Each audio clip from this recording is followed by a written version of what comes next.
Bonjour, je suis Jean-Jacques Rossignol, le petit-fils de Marcel Rossignol, qui était le dernier directeur commercial de la société française Vierzon.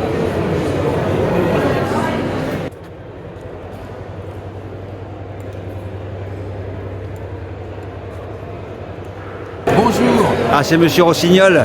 Pareil, vous chantez bien.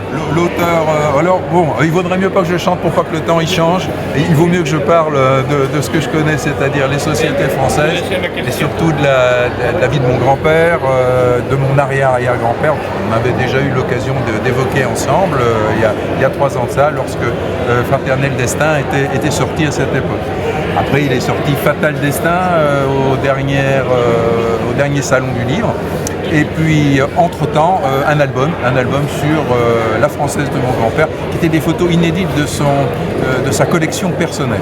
Et là, pour ces 30 ans, la fête de 30 ans d'Amicale et les 90 ans du premier tracteur Société Française, au moment où la Société Française va disparaître, il va y avoir la création par Pierre Chevalier d'un modèle de tracteur qui va littéralement sauver la Société Française.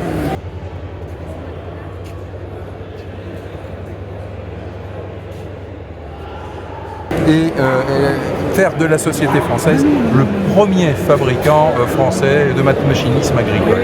Et il va y avoir une grande aventure qui va se dérouler et qui a été faite et par ces deux hommes qui ont créé Tracteur, qui sont donc Pierre Chevalier et Pierre Teinturier, qui était l'ingénieur en chef, qui a mis au point ce premier tracteur qui va permettre à la société française de sortir toute une gamme de tracteurs. Jusqu'à 18h.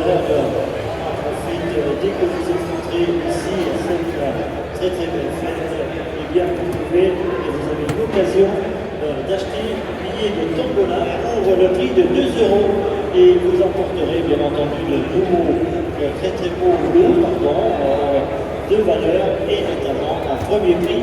Vous aurez...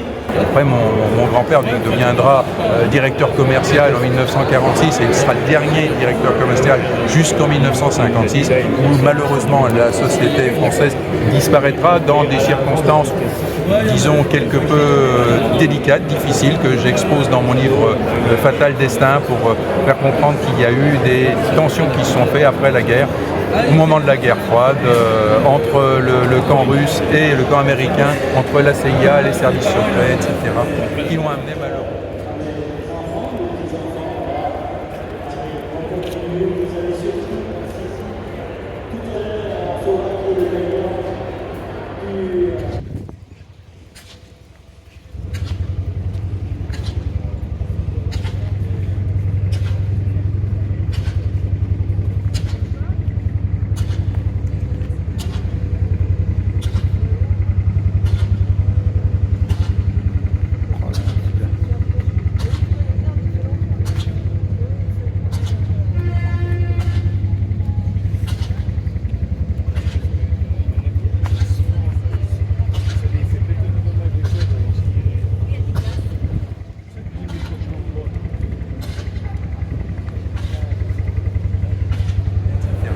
Qui l'ont amené malheureusement à la fin, d'une part, tout le machinisme agricole à Vierzon, Merlin, Rouault, et surtout la société française, et évidemment, au-delà de ça, de la ville de Vierzon, tout entière.